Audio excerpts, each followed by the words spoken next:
Saludos para todos, amados hermanos y amigos que nos escuchan y que nos ven en una nueva presentación de su programa, Las Buenas Noticias de Jesús. En esta ocasión estaremos continuando con el estudio del libro de los Hechos que hemos comenzado la semana pasada con una introducción, y hoy estaremos comenzando con el primer capítulo del libro de los Hechos, y subsiguientemente estaremos estudiando los próximos capítulos. Pero antes de nada, vamos a escuchar esta poderosa canción en el nombre de Jesús.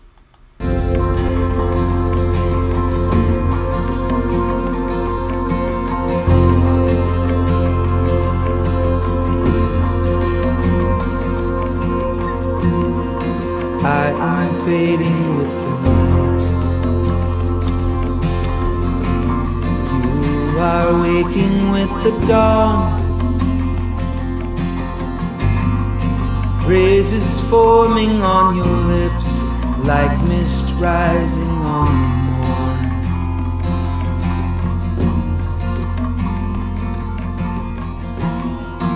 You and I live different lives. Nearly half a world away. You're the rising of the sun, I'm the setting of the same. As His praise goes on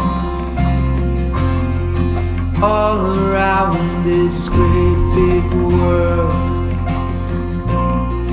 His praise goes on and on, as His praise goes on, with no silence in between. Endless sounds, the song,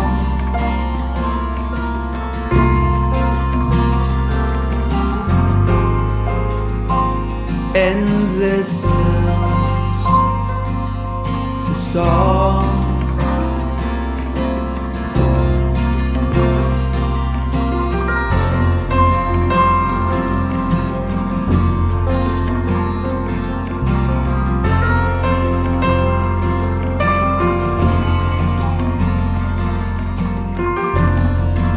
Every moment, every day,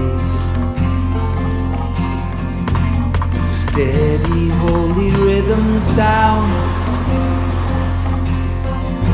the constant chorus of creation, joined in one unending round.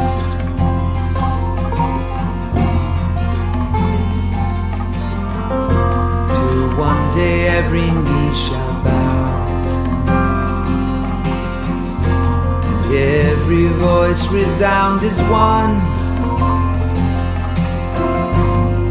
an everlasting song of praise from every nation, tribe and tongue.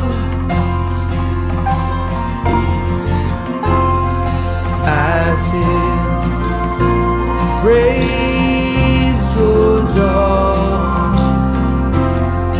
all around this great big world, His praise goes on and on, as His praise goes on, with no silence in between. Endless sound, song,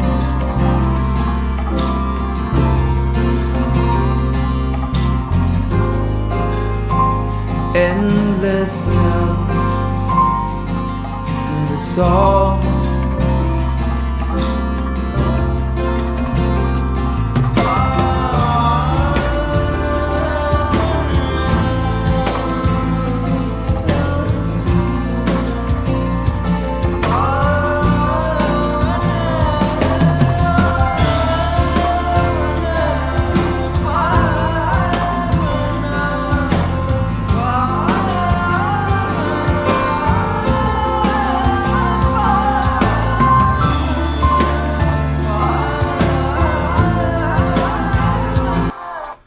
Que todos los pueblos adoren tu santo y maravilloso nombre.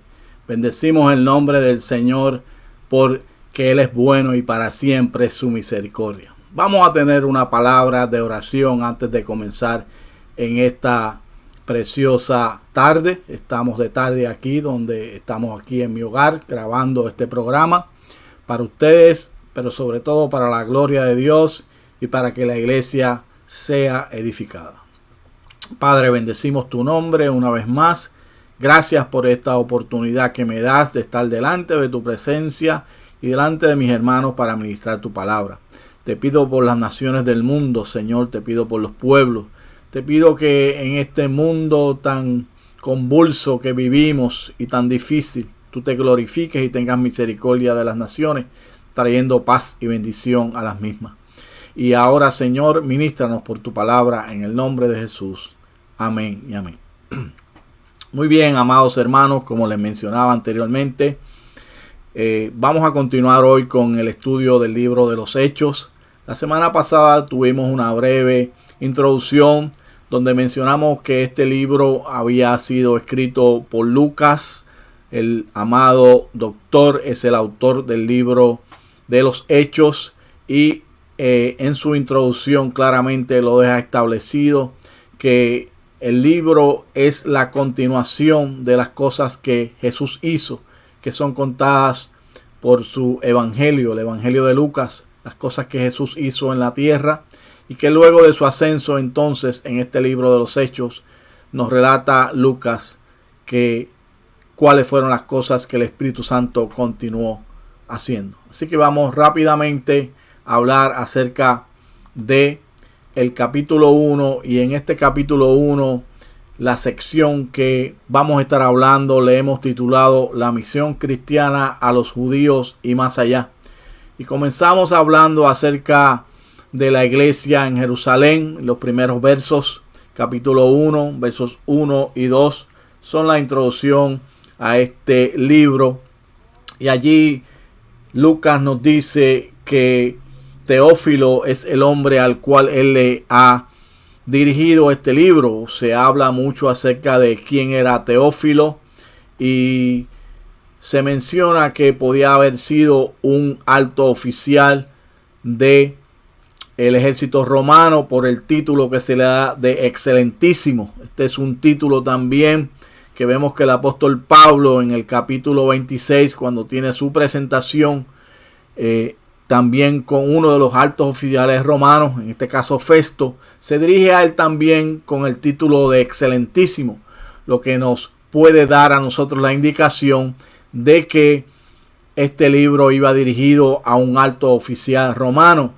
Pero cuando estudiamos el significado del nombre Teófilo, la palabra teos, Dios, filio, uno que ama, así que se menciona que el significado de su nombre, al ser uno que ama a Dios, es una indicación de que este libro va dirigido más bien a todos los que aman a Dios, o sea, en otras palabras, a todos los creyentes. Y allí en el verso 1 y verso 2 nos dice Lucas que en el primer libro él refirió todo lo que Jesús comenzó a hacer y enseñar hasta el día en que fue llevado al cielo, luego de darles instrucciones por medio del Espíritu Santo a los apóstoles que había escogido.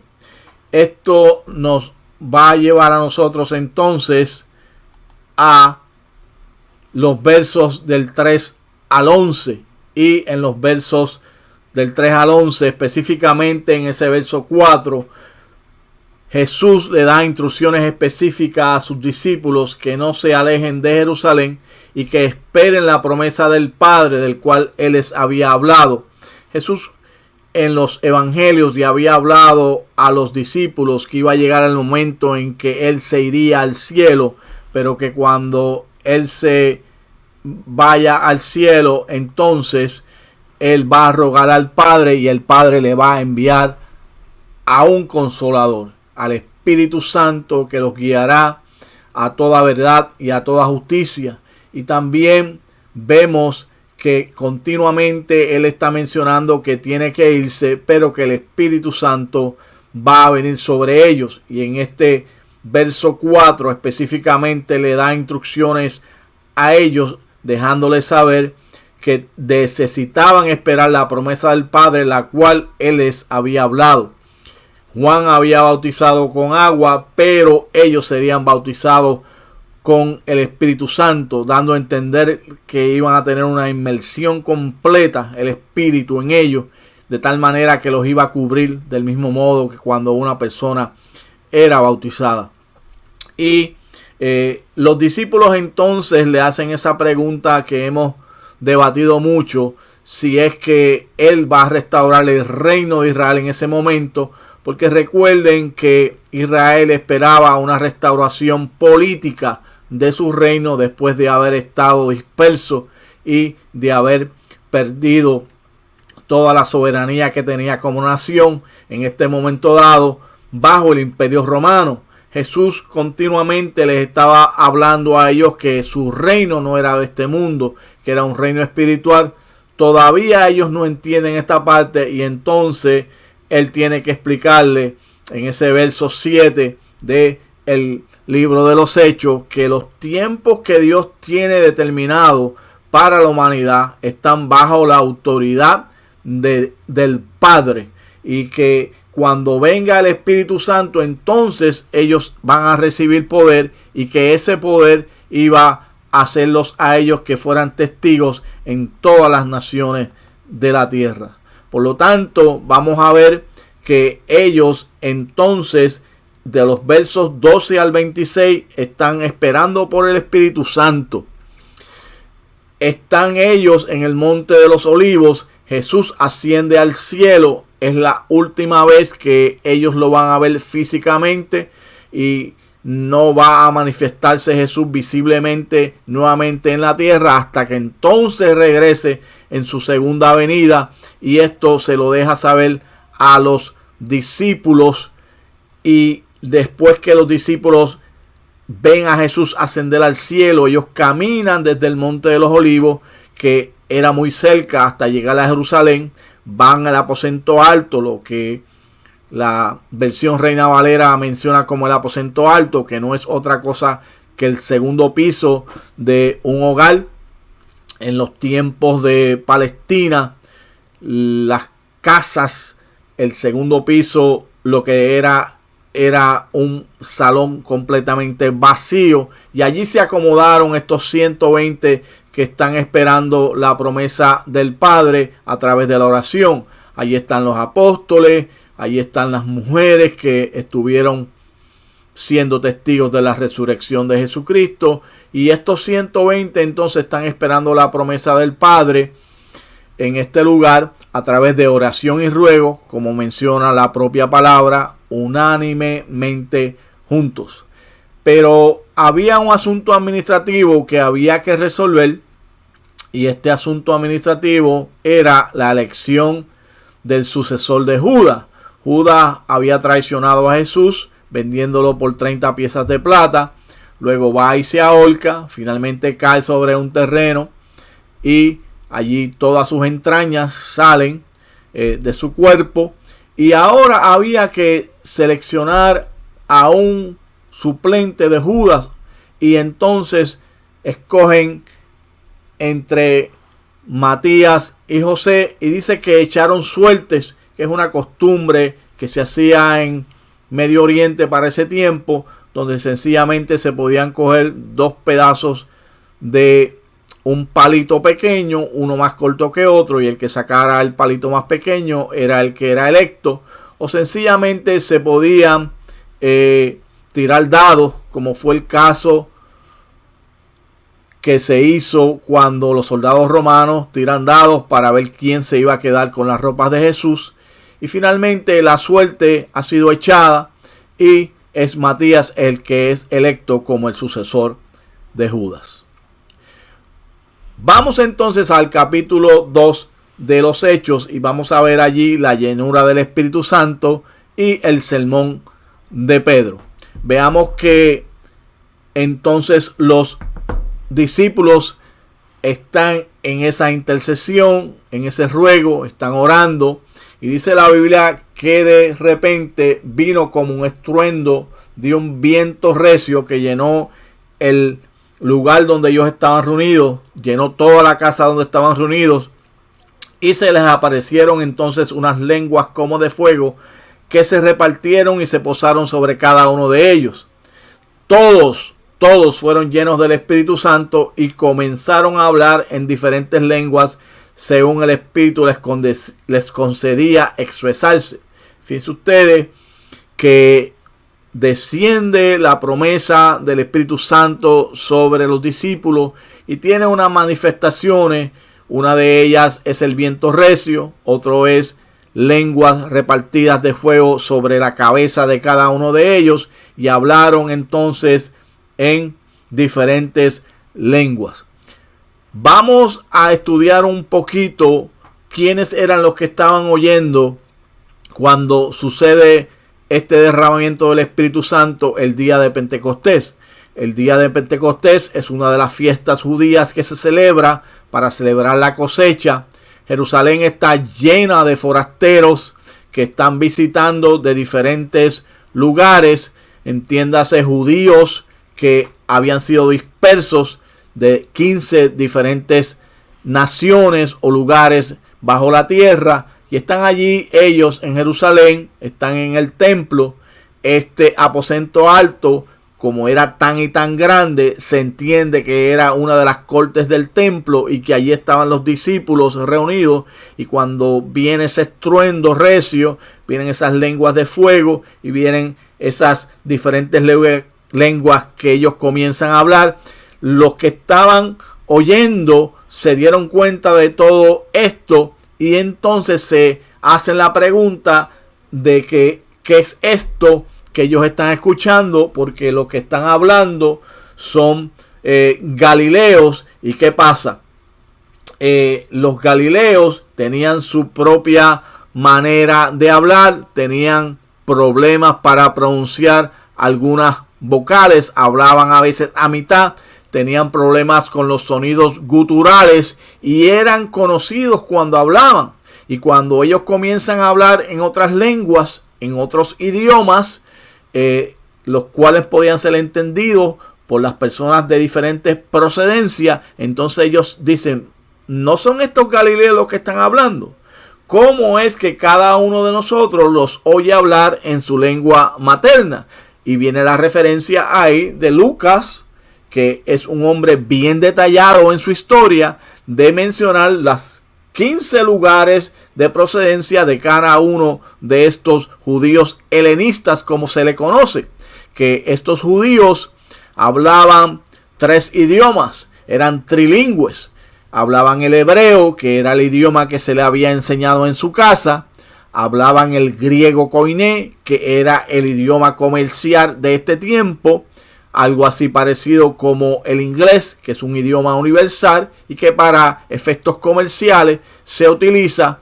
Pero también hablaban el idioma o el dialecto del lugar original donde muchos de ellos habían nacido, y que era un dialecto o idioma que no era conocido por los discípulos. De manera que cuando ellos lo oyen hablar en su propio idioma, a través de el milagro poderoso del Espíritu Santo y su llenura, ahora vemos que ellos se sorprenden y se preguntan si no es que estos están borrachos. Algunos de ellos se burlan y mencionan que lo que puede pasar es que ellos están borrachos.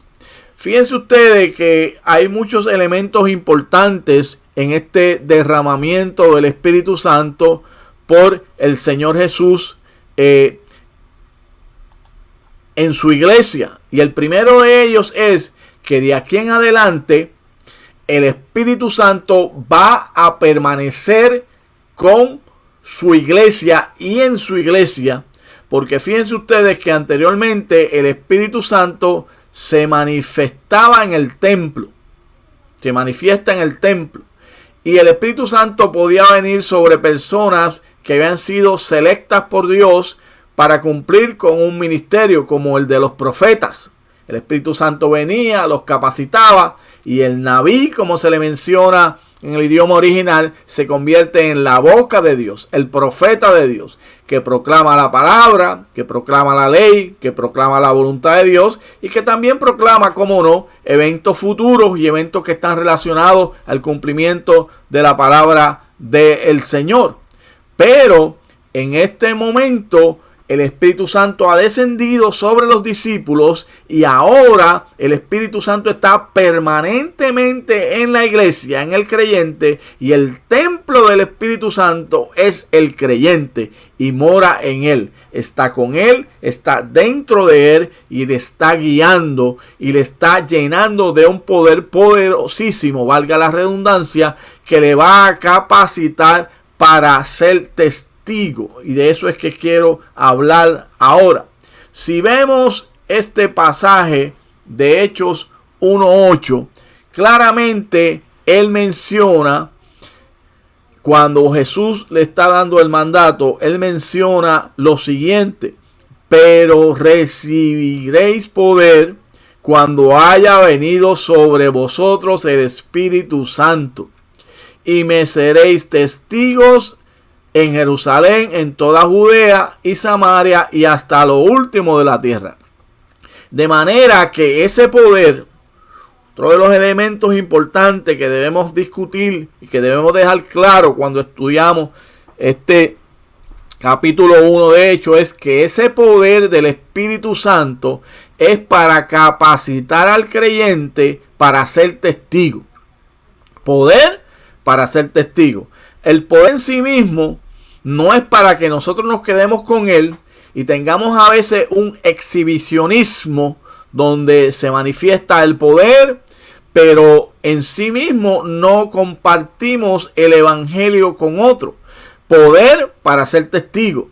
Y ser testigos, ¿cuál es la mecánica de ser testigo? Pues tenemos que ser testigos hasta lo último de la tierra. Fíjense ustedes, vamos a ir estudiando que la iglesia nace en Jerusalén, pero comienza a proclamar y comienza a moverse a Judea, a Samaria.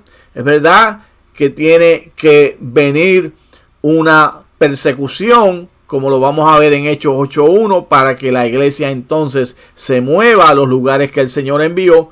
Pero a la misma vez, esta iglesia tiene que irse moviendo hasta lo último de la tierra, hasta llegar a los lugares donde nunca Jesús ha sido mencionado, como lo menciona el apóstol Pablo en el libro de los Romanos, en el capítulo 15. Anunciaré el evangelio a los que nunca han escuchado y hablaré a los que nunca han oído. De manera que este movimiento de la evangelización, cuando recibimos este poder, es una fuerza que se genera desde el centro de la iglesia hacia afuera, hacia las comunidades que nunca han escuchado el evangelio.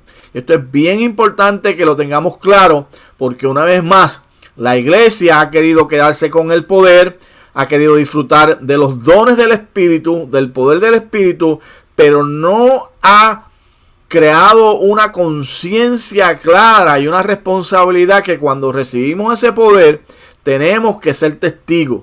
Y ese era el propósito de Jesucristo, derramar el poder del Espíritu Santo sobre los discípulos, sobre la iglesia, porque esa iglesia ahora se va a convertir en una iglesia poderosa, una iglesia que va a dar testimonio aún a pesar de la persecución y aún a pesar del martirio. Y nosotros hemos olvidado eso, que la palabra testigo es una raíz de la palabra mártir, y debemos incluso estar dispuestos a dar nuestra vida por el evangelio para que el evangelio sea proclamado.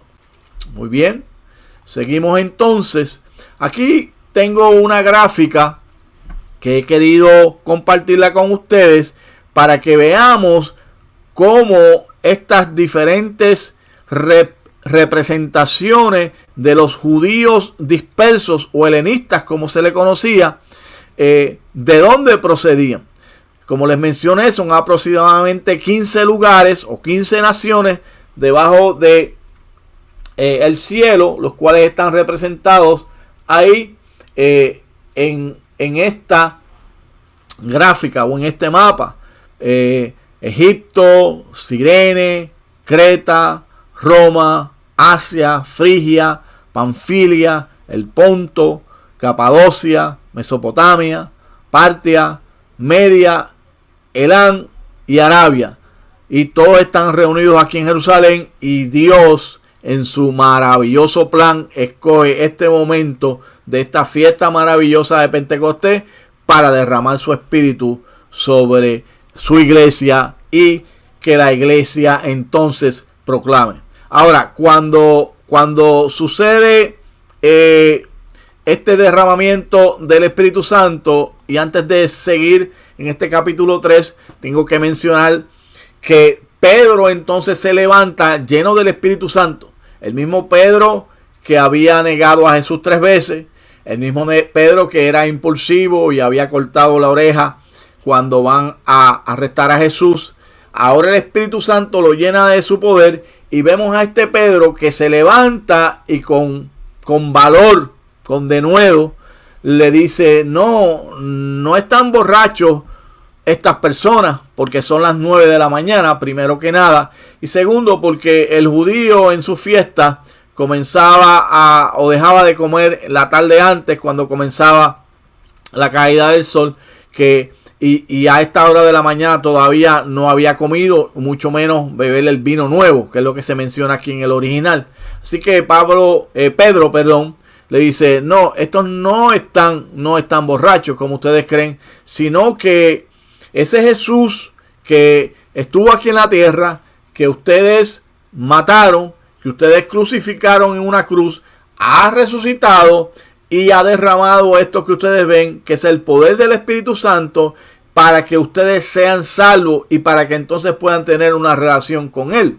Y a través de toda esta proclamación que Pedro hace en este capítulo 2, en los versos hasta el verso 40, pues vemos que él está proclamando la palabra del Señor, que es parte del poder y es parte de la capacitación que le da el Espíritu Santo como consolador, como guiador, como proclamador en este preciso momento, para que ellos entiendan y vean el plan de Dios. Cuando Pedro hace todo esto, entonces ellos le preguntan: ¿qué vamos a hacer? ¿Qué debemos hacer? Pedro dice: arrepiéntanse, bautícese cada uno de ustedes en el nombre de Jesucristo para perdón de sus pecados. Les contestó Pedro: y recibirán el don del Espíritu Santo. Y les deja claramente saber que esta promesa es para ellos, para sus hijos, para todos los extranjeros, para todos los que el Señor quiera llamar. Porque precisamente cuando él comienza a hablar acerca de este derramamiento en este sermón, de los tantos que tiene el libro de los Hechos, diferentes sermones y discursos que tiene, el primero que registra Lucas es el de Pedro. Pedro le hace mención sobre lo que dijo el profeta Joel en el capítulo 2, de que el Espíritu Santo sería derramado, como dando evidencia del tiempos mesiánicos que van a venir, comenzando con la muerte de Jesús, la resurrección de Jesús, derramamiento del Espíritu Santo de Jesús, posteriormente con el rapto de la iglesia, y entonces con ese trato especial que Dios va a tener con su pueblo Israel. Pero en este momento está haciendo un llamado directo para que se conviertan al Señor y se arrepienten. Y fíjense ustedes que son 3,000 personas las que aceptan al Señor. Así que esto es lo que está pasando en el capítulo 2 del libro de los Hechos. Nos falta un elemento muy importante, y es que la comunidad de creyentes en ese momento estaban todos asombrados por las señales, los milagros que realizaban los apóstoles, y tenían todas las cosas en común, todos los bienes en común. Vendían sus propiedades, sus posesiones, y los compartían todos unos con otros para suplir la necesidad de cada uno de ellos. Y nos menciona la Biblia que estaban contentos, había alegría, compartían la comida, alababan a Dios y se reunían en el templo también para compartir y adorar a Dios, y que el Señor añadía cada día a la iglesia a los que habían de ser salvos. De manera que este es el ambiente y este es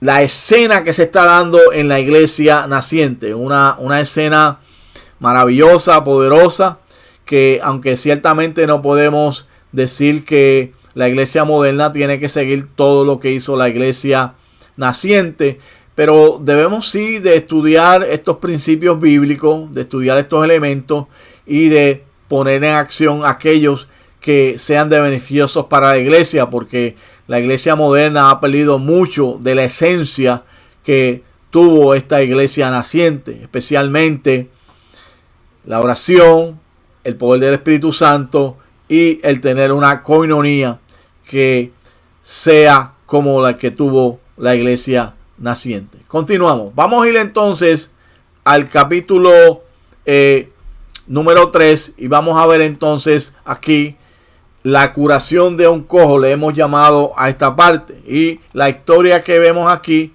se desarrolla en Hechos capítulo 3 y vamos a ver allí la curación del cojo y el mensaje de Pedro. Dice la historia bíblica que subían al templo a las 3 de la tarde, que es la hora de la oración, una de las horas de oración que tenía el pueblo judío. Y cuando ellos están junto a la puerta hermosa, que es una de las puertas principales, allí en el templo había un hombre que era lisiado de nacimiento. Otras versiones, como la Reina Valera, nos mencionan que era un cojo y que lo llevaban allí para pedir limosna. Cuando Pedro y Juan lo ven, él le pide limosna a ellos. Y entonces Pedro y Juan, el escritor bíblico, una vez más Lucas, con muchos detalles, nos deja saber que fueron ambos que lo estuvieron mirando a los ojos, y le dice estas palabras tan poderosas que todos conocemos. No tengo plata ni oro, le dijo Pedro, pero lo que tengo te doy. En el nombre de Jesucristo de Nazaret, levántate y anda. Dice que lo toma por la mano derecha, al instante salió corriendo.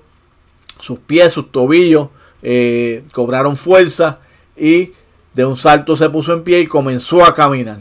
Entró con ellos al templo, saltando y alabando a Dios. Cuando esto sucede, toda la gente les pregunta qué es eso que ha pasado. Una vez más se llenan de admiración, y entonces Pedro utiliza esta clave o este pie derecho como si fuera un músico para entonces hablarle una vez más acerca de Jesucristo. En este segundo discurso poderoso les habla acerca de Moisés, desde Moisés hasta Jesús, y le cuenta utilizando todas las escrituras del Antiguo Testamento de lo que Jesús vino a hacer, cómo Jesús había muerto en la cruz, cómo Jesús había dado su vida, cómo Jesús había resucitado. Y entonces continúa hablando acerca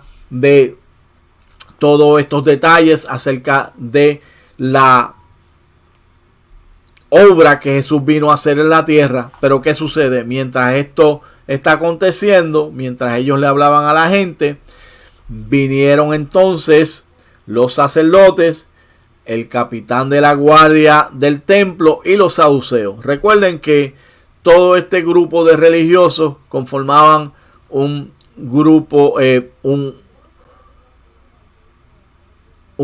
denominado como el Sanedrín, que estaba compuesto por diferentes líderes religiosos, y vienen ellos donde Pedro y a Juan a cuestionarle todo lo que había acontecido.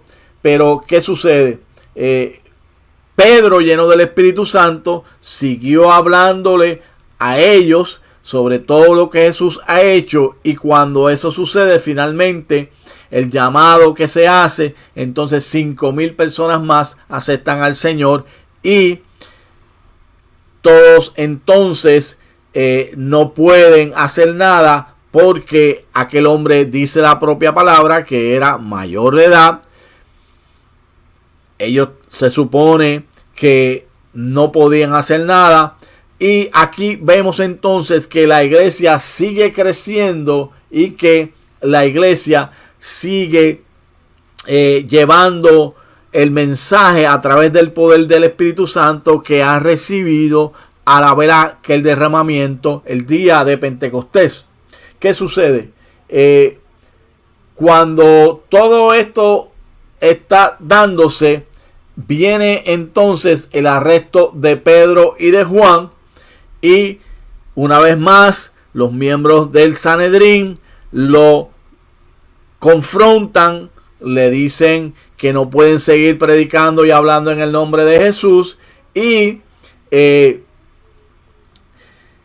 no tienen otro remedio que dejarlos libres. Pero cuando entonces ellos salen libres, van delante de la presencia del Señor, y allí en el capítulo 4, verso 31, vemos que oran, le piden al Señor que le dé valor, y luego de haber orado, todos fueron nuevamente llenos del Espíritu Santo y proclamaban la palabra del Señor sin temor alguno. De manera que una de las cosas que podemos ver es que esta llenura del Espíritu que ellos habían recibido en el capítulo 2 es algo que se puede dar continuo, porque ellos tienen esa llenura en el capítulo 2, pero ahora en el capítulo 4 vemos que una vez más ellos oran y son nuevamente llenos del Espíritu Santo. Así que de manera que la iglesia primitiva sigue creciendo,